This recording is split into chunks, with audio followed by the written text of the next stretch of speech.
Ha. Birinchi shahzoda Raga. Raga guruhning boshi. Bir safar u juda ham past ballni qo'lga kiritgandi, chunki u ahmoq, lekin juda aqlli. U nimani qanday ishlatishni juda yaxshi biladi, lekin u juda ko'p ishlaydi. Uning mashinasi maktabda mashhur, uning hatto ko'pgina obunachilari ham bor.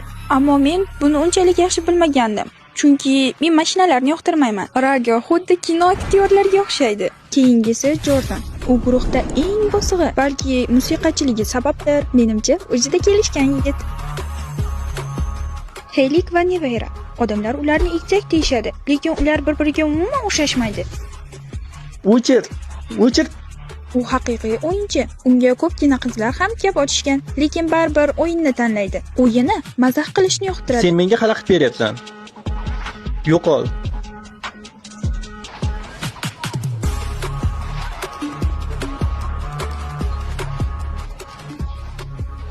Navira oxirgisi. Rahmat. U o'z muxlisalariga juda ham mehribon va do'stona.